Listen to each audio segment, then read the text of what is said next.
All right, now to as our grand finale of the One Punch Man Super Hour, we are reading the latest chapter of the remake, which came out way quicker than I would have expected. The last one ended on an unprecedentedly crazy note. We deviated very, very far, very, very suddenly from the webcomic by introducing this gigantic entity floating in some bizarre cosmic space. Could it be the god figure that instilled Homeless Emperor's powers onto him and later takes them away? It looks kind of similar, not 100%. At first, I thought that they were peering into the space left behind by the Monster Association getting ripped out of the ground, and that this thing, because the Monster Association had been built on top of some ancient civilization, this was some remnant or god of the ancient civilization that now they could see because the Monster Association was out of the way. But that didn't really make a ton of sense because where was he physically, this big guy? And then I read some comments and stuff about the chapter because I was just kind of curious what other people were thinking. And a lot of people thought that it was the box. It was this cube that Saitama had pulled out of the wall. And tossed because he didn't care, which was very similar to the cube that Blast was seen holding in the flashback. And at first I thought the cube had something to do with the training facility. Now I think the cube... Well, I think it does have something to do with the training facility. It's some sort of dimensional access tool or something. And that when he removed it, he was able to see into this new cosmic dimension and see this gigantic, mysterious entity. Okay. So, there's a few other things that I saw comments referring to that I want to mention because I think they're really cool. It was this cube that was weighing down Lightspeed Flash's sword, which already makes it really heavy. But then that Tatsumaki was trying to rip the association out of the ground, and only did so after Saitama took this cube out of the association and tossed it out of the way. Then she was able to rip it out. So then it's really, really heavy, that it was the thing stopping her from using the full force of her psychic powers to lift this thing out of the ground. And then the other thing I realized is, despite all that, despite the fact that Tatsumaki couldn't lift this thing, we see Blast, casually carrying it in that flashback. Very interesting. Very, very interesting. So we don't really know what this thing is, but I'd be surprised if it wasn't connected to that strange monster that we saw floating out in the cosmos. Especially looking at this cover page, which features the cube front and center. This amazing shot of duality. On the left, we have an astronaut looking at the cube with an awesome Vestuvian man, Saitama, on his suit. In the background, again, another remnant of Saitama's power, the crater left on the moon when he jumped off. Stuck with the known, unable to see the unknown. And then on the right, it goes pure Lovecraftian, an underwater diver looking at the same cube, but with this gigantic tentacled monster behind him. This is just amazing. In any context, this would be a very compelling piece of art, right? Just the mystery inherent in it. The parallels that draw our minds to try to make some conclusions, some connections, to see some sort of meaning or pattern, but that we just confront again the cube, that we hit that brick wall, and it makes it even more mysterious, even more ominous, even more unknown. Oh, it's so good. And then in the context of the series, talking about all those clues we've just had, talking about all the implications of this cube, it just is taken to the next level. This, I cannot tell you how impressed I am with this cover. It's called Abyss. This is insane. This is so insane. Because let's look at the normal Monster Association arc trajectory, right? They go, they raid, they square off against the dragon level threats. They get ripped out of the ground. Everyone's fighting up at the top. The Garo shows up again. They fight Garo. Saitama fights Garo, so on and so forth. It's it's like this. here we go. Oh, it's Orochi. Oh, now we're all fighting Orochi. And then in like the Z dimension, suddenly we're veering off to, oh, we've uncovered God sleeping in the cosmic abyss by pulling this cube out of the wall. Like, what? It's really hard to imagine that they're going to go from this to just like fighting black sperm again eventually. But I mean, I really hope they will, because that fight's going to be awesome. But like, what? This is amazing, because reading the webcomic, when I was first reading the webcomic and the Monster Association arc was happening, my mind was blown in all the different directions it was taking, all of the new threats it introduced, just like never really knowing who was going to come out on top, who was going to fight who, when Saitama was going to show up. And it's like, I think they're going so hard on this because they knew the webcomic readers were anticipating the Monster Association arc. It's like, it's regarded as one of the best arcs in all of like Battle Shonen. But they're like, if we just deliver the Monster Association arc, it's not going to have the same feeling as reading the webcomic version for the first time. So we have to escalate it. We have to escalate it to replicate that feeling. And oh my god, it's working.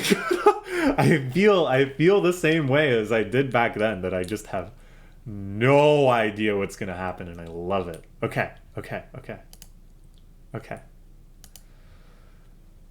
It's pitch black. Okay, so they couldn't actually see what we saw. A little bit of dramatic irony there. This weird creature uses its searchlight, its thermostat, its x-ray. This thing is actually pretty cool. I thought it was just sort of a dorky little minion monster that happened to come along with them, but she's got some cool powers. Don't know what's going on there. Could there be more to her than meets the eye? So none of them can see it at all. Even using Saitama's head as a diffusion thing. He's pissed off. This is cute. I love that even in this moment of intense mystery and every single reader is freaking the hell out, they still have time for a little physical comedy. So they can't see it. Try as they might, they cannot see what we saw. 3 visitors at the same time. How unusual. Okay, so there must have been some method before for whoever owned this cube, blast the monsters, whatever, or these cubes, because there's probably more than one. I can't imagine how the one blast had made it to the subterranean floors of the Monster Association. But it seems like a property of these cubes is that you can visit what's inside. So my thought is that Blast, when he was at the psychic research facility, that was like a monster cube, that they were storing experimental monsters in there to come out and fight the psychics and bolster their powers. Okay.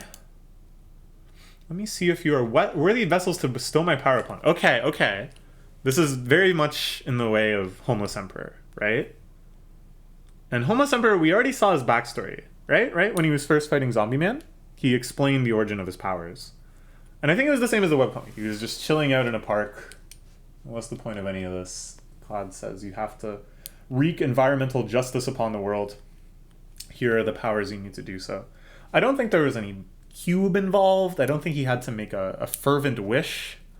But the fact that it's bestowing power upon people, I think is a very, very good sign that this is the same entity as the one that talked to Homeless Emperor. Thoughts? I don't know. Here's what I want to see. Saitama probably just won't even do this. Who cares? Lightspeed Flash, his mind is too muddled by his ego to make a fervent wish to be worthy from gaining power. I don't know what confiscation means, but maybe he'll get confiscated. But then, I really hope this little monster becomes like a dragon level threat because of this. I think that would be hilarious. I think that would be so hilarious. Such an amazing arc. So many twists for this one little character. Okay. Is this the so-called Monster King? Saitama, my guy, you already beat the Monster King. Got something to say, show your face. Still punch you out, though. Okay. It, like, warps in or something. Really cool effect on this black hole or whatever. Like, the gravity distortion around it. Oh! The fuck? That's him! That's Blast! That's just the number 1 ranked hero, Blast! What? So, that's not the guy that was talking to them. There's no way that Blast has telepathy and is granting power upon people. I think he's here to get his cube back. I think he somehow detected that a cube was triggered and is like, all right, time to deal with this. I knew I left it around here somewhere. This is absolutely fucking wild. I'll tell you one thing that scares me, and I hesitate to say this, but they're going so hard on the Monster Association arc. They're just throwing everything in. They even talked about like the Metal Knight betrayal possibility, that I'm thinking like, and yet at the same time they never foreshadowed any of the other stuff that's happening in the webcomic. There's no mention of Neo Heroes or Blast's son or anything. Yet, at least. So it makes me scared that what they're doing is they're going to end the remake after the Monster Association arc. And just the webcomic will continue. I know that's really blasphemous. I know nobody wants to hear that. I don't want to say it. But it would be one explanation for why they're going so hard. Nah. But I don't know, it's like Murata is such a talented artist. Before this he was doing his own manga. Maybe he wants to write his own manga again. I mean, I know he's doing stuff on the side too. He's had other projects going in parallel, but he's only one man. At some point he might want to stop doing this. I don't know. Okay, let's never mind. I didn't say that. That was what am I talking about? No, that'll never happen. The remake will go on forever. But this is just absolutely friggin' insane. It's I always talk about shonen series in terms of cards in hand. That you establish plot points, you establish characters, and then it's like you have that card in your hand that if the timing is right, you can play it and it'll be awesome because people remembered that character being set up. They remembered you putting that card into your hand. And they're just so excited to see it played later. And this is like they're just putting it all on the table. And it's really hard for me to get my head around. Look at his sunglasses! Oh man, look at the way his suit is like scratched up too, and his cape is tattered. I'd have to go check. I don't know. I don't want to say this for sure, but I feel like in the flashback that wasn't the case, right? He was looking like hella pristine. He's even got like scars all over his face and stuff. What the fuck? What's going on? You haven't accepted the deal yet, right? See? So Saitama obviously has no idea who this is. Flash, I feel like would have never seen him before because he's so secretive and mysterious and stuff. But he would maybe see that his belt or whatever says Blast and be like, this is probably Blast. And he just teleported in and stuff. If we did touch it, he touched it without knowing, huh? This cube is kind of like a transmitter. Touching it distorts space and allows for communication with him.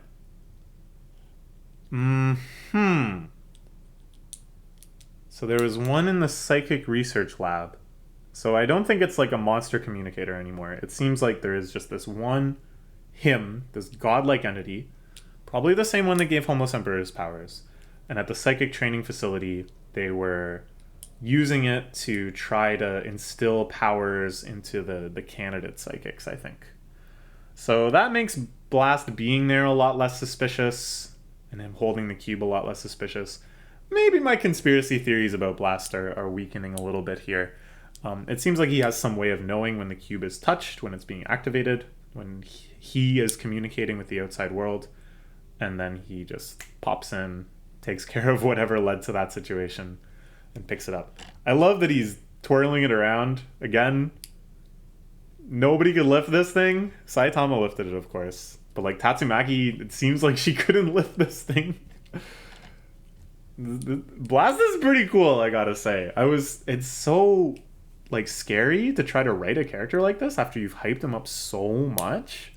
And there are so many theories. Oh, Blast is gonna be the one executive guy with the big nose. His name is like something. He's gonna be that in disguise. Oh, Blast is actually, it's like another king situation. It's just misattributed things to Saitama. Or it's another king situation that is just a fraud. He's just somehow been bluffing this whole time.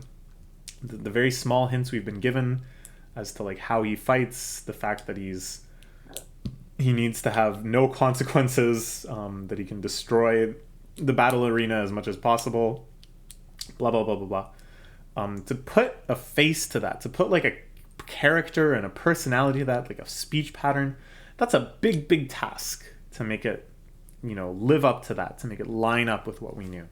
But I think they're nailing it. I'm like both so curious about him, and yet I'm like, yeah, it's that type of hero. Like, it's like I've known him this whole time.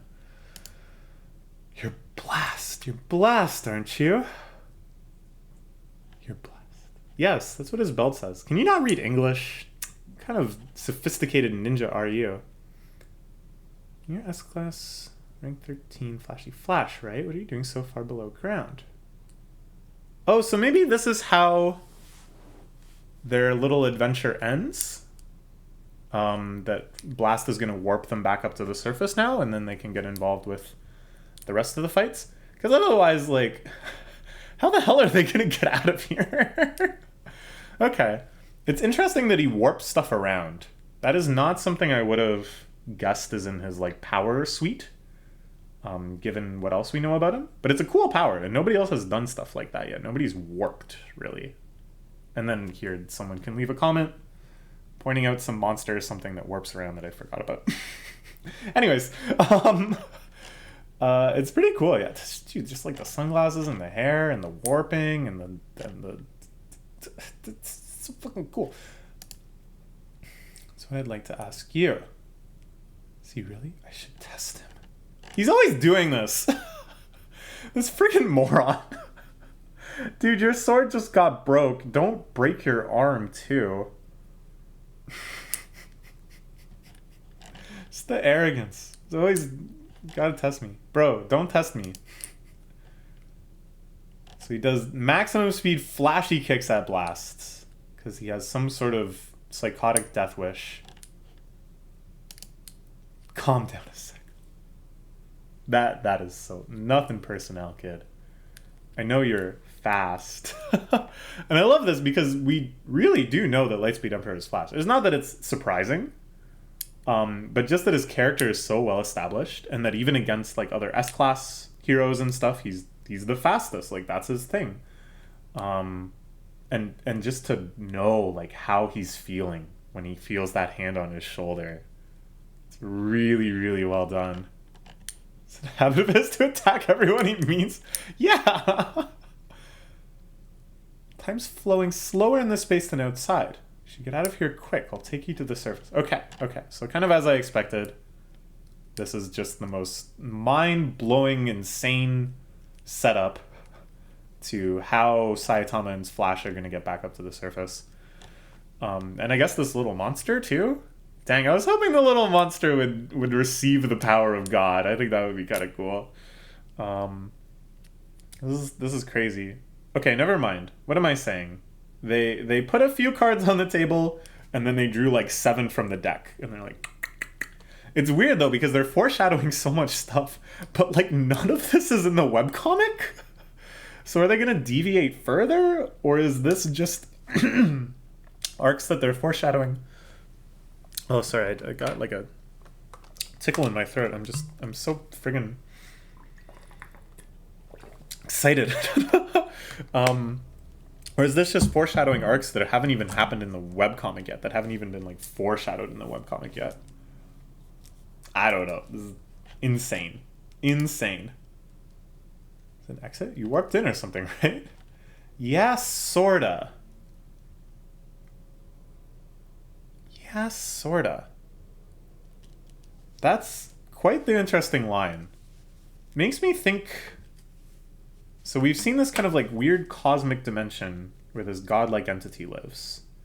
And then we've also seen the Phoenix dimension that he was able to pull Child Emperor into and talk to Saitama in. That Phoenix man had access to. What if Blast just lives in like another dimension? And that's why he's so reclusive, that's why he's so secretive. That's why it's so unreliable to summon him. He just does not exist in this plane of reality. But he can pop in and out of it with this warping power. Thoughts? Interesting? I don't know. Why is there a monster with you? It does not seem like you're a prisoner. This is... I don't know. It's really hard to read Saitama's expression here. But I'm hoping that he's going like, uh-oh, buddy, I think you're in danger. Because I think he's growing kind of fond of this guy. This little lady. She's our tour guide and flashlight. She's super useful. Also light up when I'm surprised. Blast is just like totally cool with all of this. Whoa. This is amazing. I like that this also went without Blast. Maybe Blast is kind of a dumbass. I don't know. He seems like he has a real good handle on some aspects of the situation. But he never asked like who moved this thing in the first place. Right? He never was like, who is this caped bald man and why is he down there? I don't know if like maybe he can kind of read Saitama and be like, oh, this guy's actually nuts and just isn't really saying anything about it. But the fact that this whole scene went by without him realizing the magnitude of Saitama's strength is really interesting to me. I think that's going to set up some hilarity in the future, perhaps. But yeah, if he really thought about it, he would have thought, who tossed the cube over there? That shit is heavy. Okay, what are you gonna do? Send my guards to Sitch. That's the guy's name, Sitch. That's the executive. And Tatsumaki. You know, he's buddies with Tatsumaki. He slams these things together and they make like an infinity sign that's friggin' badass. Infinite power, perhaps. And then we'll finally find out that Saitama's power is beyond infinite. And he warps them away. Okay, meanwhile, Tornado has rolled herself a hell of a joint. No, it is the Monster Association headquarters floating in space. That she's going to use to stab to death Psychos and Orochi.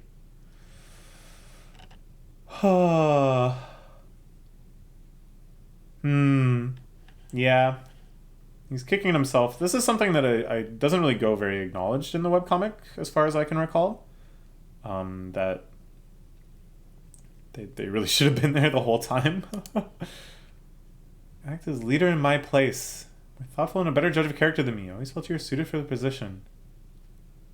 A pseudo monster would be able to lead a team of heroes. I really like this tension between Sweet Mask and Zombie Man, especially knowing what we know about Sweet Mask from the webcomic.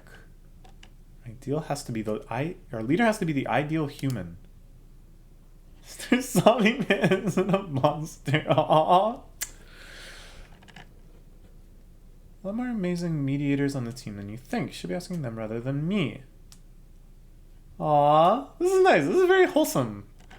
This chapter is all over the place. But this is really nice. I like this kind of characterization. I like this sort of banter among the S-classes. I think it's amazing that they made the S-classes so awesome in their powers. So, like, cool and just exciting to see based on, like, their combat skills.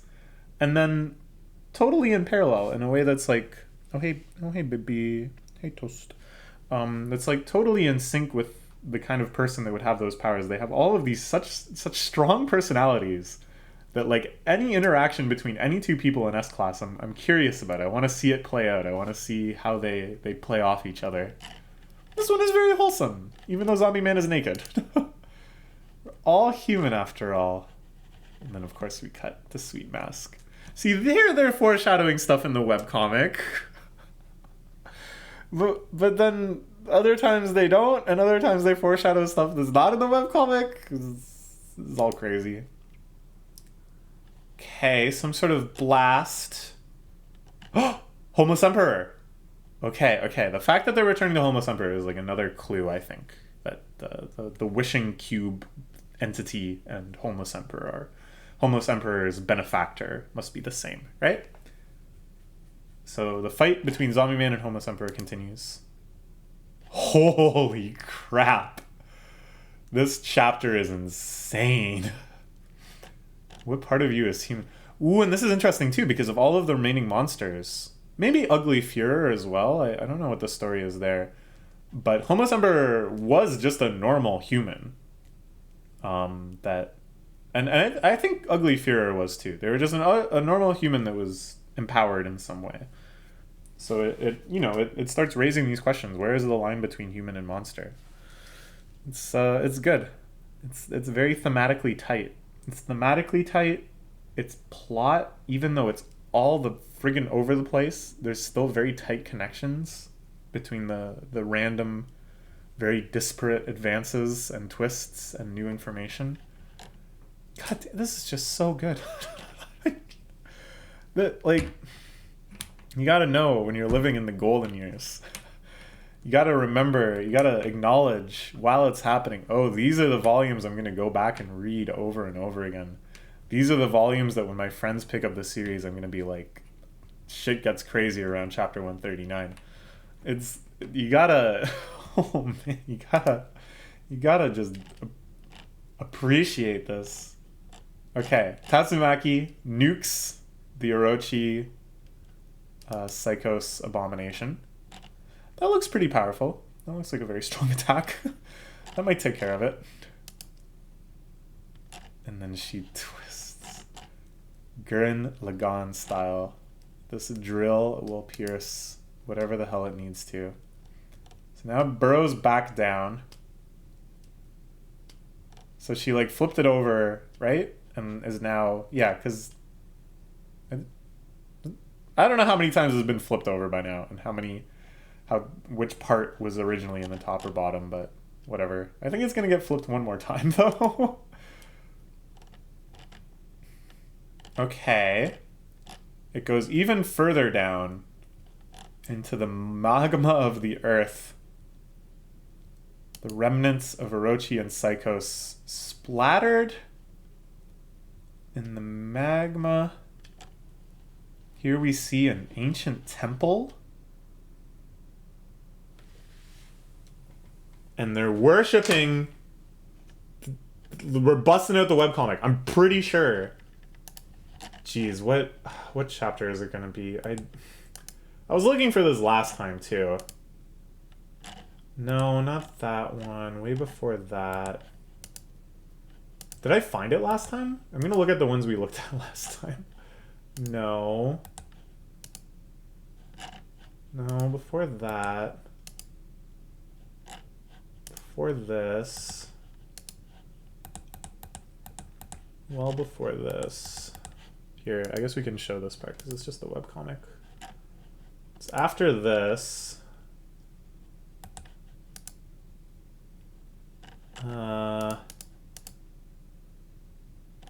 Okay. It's like a little bit after this, because man, this is still so good. I'm like super impressed with how much they've added to the remake, but this really still just does have its own appeal. It's like the writing is still fantastic. This is the fight. These, nothing is here. Psychos is when she flips the thing. Here it was much simpler. They just start fighting again right away. There was none of this stuff we're seeing now. I love this panel, this page. Just, oh man, what Gino sees. Okay. This fight is happening. This fight's happening. I want to see Zombie Man solo Homeless Emperor. But it's so satisfying. It's so good. And then, of course, right after that, God shows up and is like, no.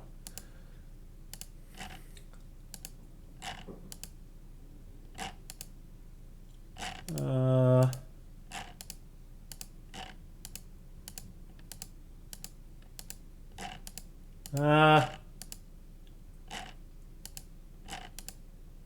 man, I can't wait to see all of this in the remake though. Just like the complexity of these fights. That there's so many. Yeah, here we go. That there's just like so many fights happening all the time. And you really don't know what the outcome is going to be for like any of them, right? Because at any point some of the heroes could lose. You could be pretty sure that the heroes will win overall. But sometimes the heroes will lose.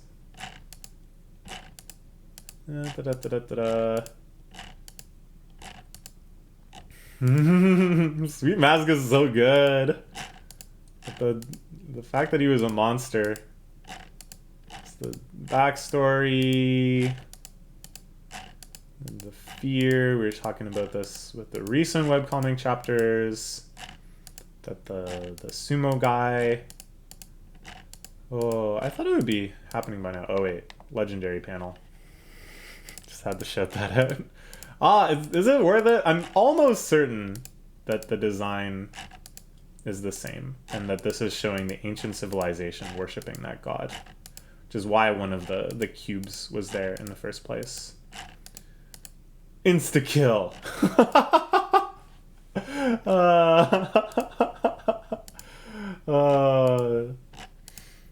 Okay, where Homeless Emperor is still fighting with Zombie Man this whole time.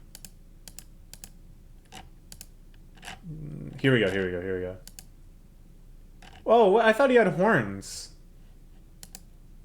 Oh, what the heck? Oh, man. Okay. Well, I'm glad I looked it up, because otherwise I would have been like, yeah, that's definitely it. And then everyone would be like, no, that's not what it looks like.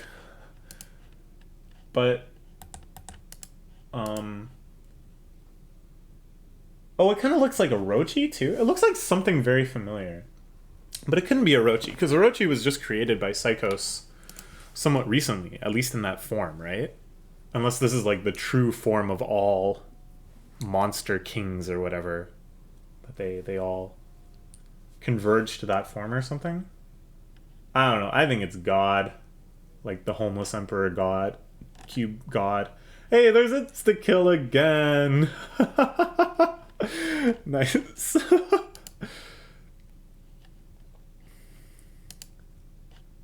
Wait, it's not loading.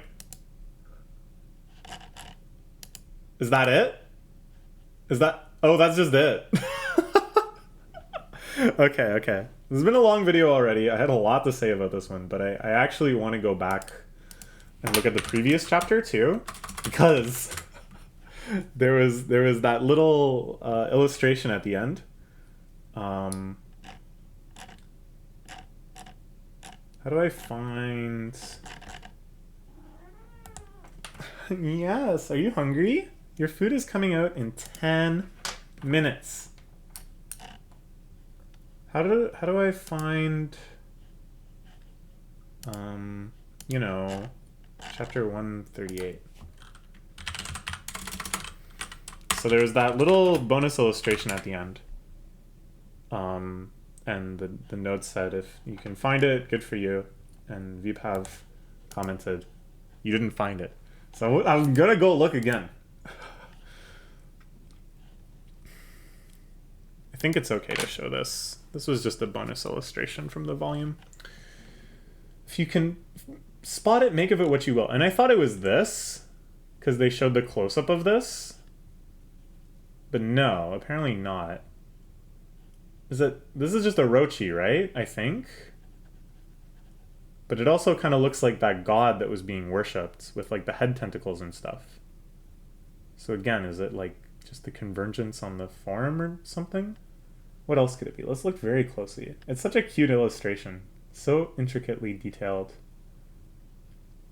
Not seeing anything super unusual. You know, there's Rover. There's the golden treasure and stuff. There's the Atomic Samurai's buddies. It's their little monster guide. I don't know what this little froggy guy is. Maybe that's a reference to something and I just don't get it. King, Black Sperm, Kid, Saitama, the other kid, Child Emperor's robot. Don't really know what's going on up here. I don't know what this thing is. Is that it? If you can spot it, make of it what you will. Bro, I don't know. Just tell me. I give up. Alright. Fantastic chapter. Let's see what people are saying. Yeah. I feel like none of this is gonna happen, but whatever.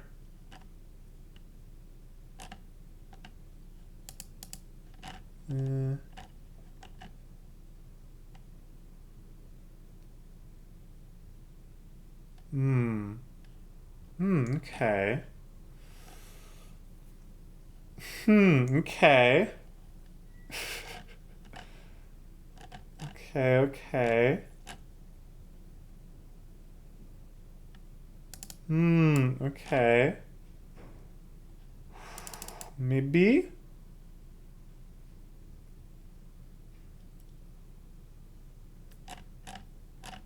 Alright, I don't know.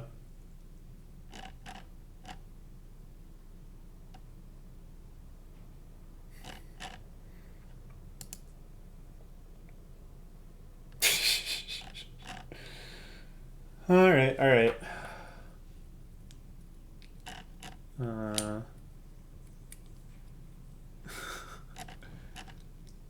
Since the flow of time.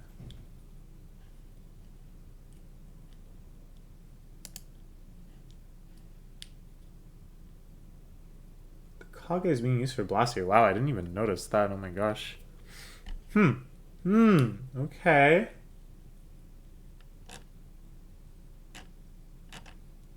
Alright. Nothing mind-blowing. There's nothing like, did you guys notice this? So maybe we noticed everything this time. Okay, that's all for now. Bye-bye.